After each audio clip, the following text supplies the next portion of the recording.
Good afternoon. How are you? Well, it's threatening rain. It's overcast. It's, according to Thomas Jefferson, it's 59 degrees. The humidity's 40-something.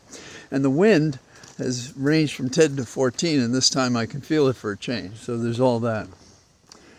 I've had several things that I have found annoying that have tested my patience, as I think you may have as well. I think in the final days of the race, we're going to be approaching the contest with a little less discipline in terms of the facts. And what brought this to my attention was Holly this morning, my wife, heard on the air that NBC had a poll out, NBC Wall Street Journal poll, and it was flipping the race around. And the truth is that within the margin of error, it did no such thing, but what they were claiming was there was 2 points favoring Trump nationwide. And so I looked at 538, which I think is more reasonable to get a snapshot. I think they're honest,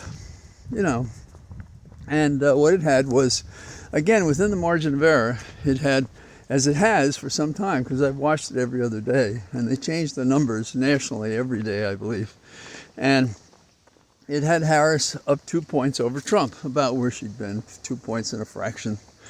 And then they had said, Pennsylvania, things are terrible in Pennsylvania. So I looked up the report for 538 for Pennsylvania, and it was about what it is.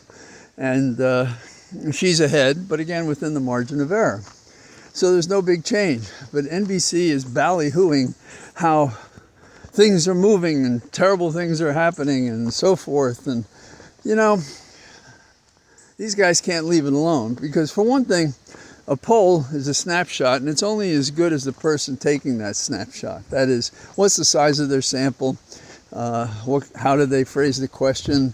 Who were they getting to answer in this day in which you and I probably won't pick up a phone call on our mobile from a person or number we don't recognize, and so on.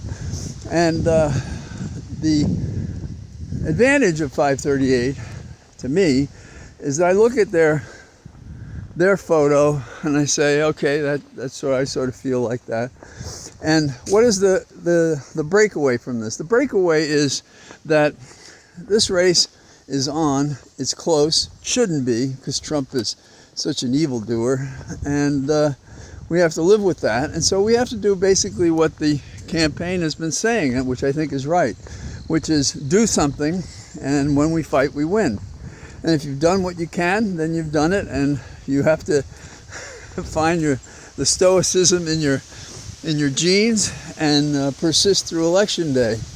And I can't embrace so easily, although I suppose people would say, how could you be critical of them? But, if the Wall Street Journal is doing it with NBC at a time when people are concerned for their shareholders about getting more money to the corporations, I don't know what that means. And the Wall Street Journal certainly has a conservative tack to it. So are they being used? I don't know.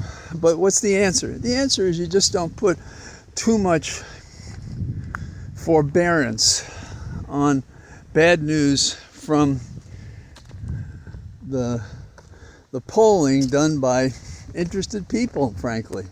And so people wanting to have news and scare us isn't helpful. So what is really going on here? What's going on here is, let's say for a moment the polling is a little more careless, because how can both ABC's 538 and NBC Wall Street Journal both be correct? And the answer is, well, I guess they're within the margin of error of each other. And so it's not very informative. We know it's a close race, and that's what we have to have.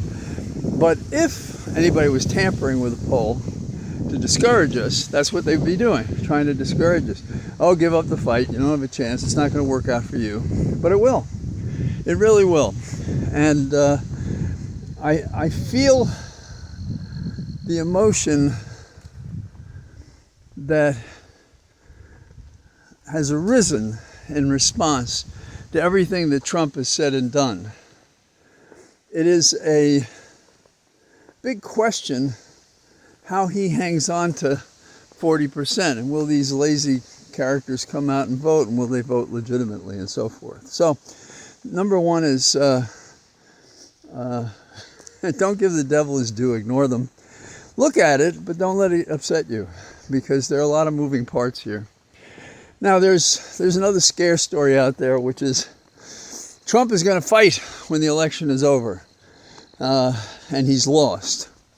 And the suggestion is all sorts of physical and disruptive acts. Well, let him do his damnedest, because what we have going for us is that Biden is in the White House, and the armed forces and the National Guard and the law and assistant U.S. attorneys in 94 districts, they can come down on this like it didn't happen in January 6th, 2020. So, 2021, excuse me.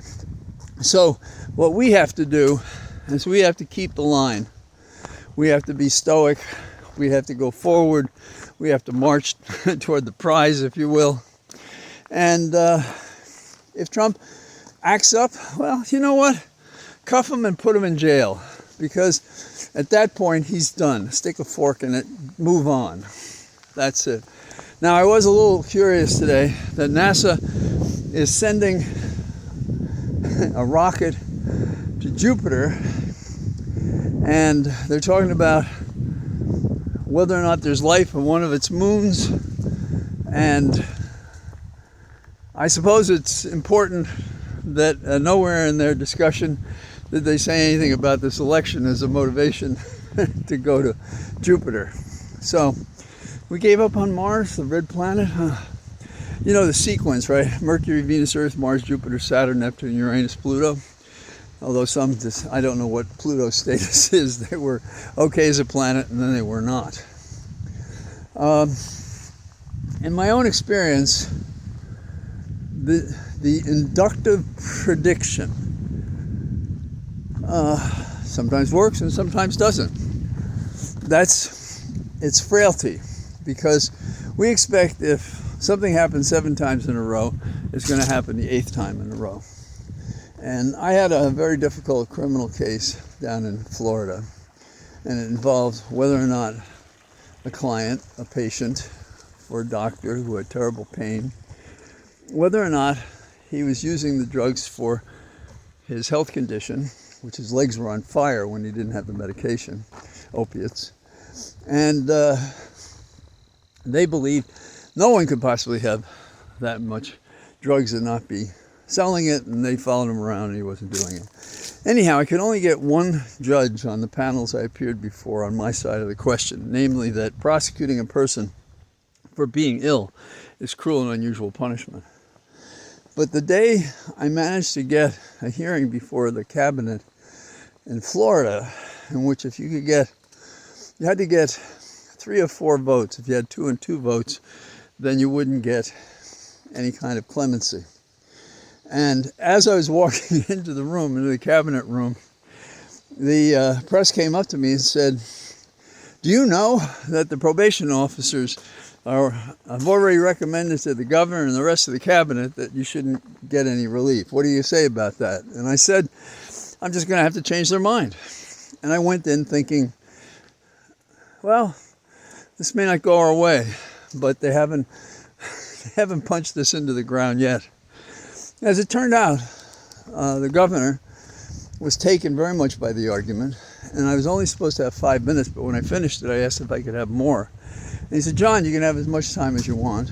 And then he said to me, would I have any objection if he admitted a full pardon for the offense and released my client that day? And I said to the governor, "Is this an IQ test?" That restored my fading belief in the system that day, even though I was there fighting as hard as I could. And the merits of the case made it successful. And so I've always believed that if you can frame an argument in a way that is at the center of the case genuinely, and that you find if you have facts that allow you to make the argument, then you're in the right place. I felt that about that case. And I feel that about the current situation involving this election, this presidential election. Could I be wrong? Of course. But I think I'm better than these polls, I'll tell you that. And I did learn something going door to door, and in the conversations I've had over the period of time we've been wrestling with this monster, the orange monster, the man-child, the Hitler wannabe. And the definition of America is not this guy. The definition of America are people making a life that has its own challenges with the support of the government, their neighbors, their friends, their family, goodwill. It's not about hate and hurt. And it's not about subjecting myself to someone's arbitrary views that favor him. And so I believe when the dust settles, we're going to win this election, but we can't sit on our hands. I mean, to the extent we can do anything, if you've voted, you've helped somebody, you've contributed something, you've done what you can do. If you can do more, do it. But don't lose heart. We're going to win this election. All the best. I say goodbye to you from my cathedral of trees. Bye-bye.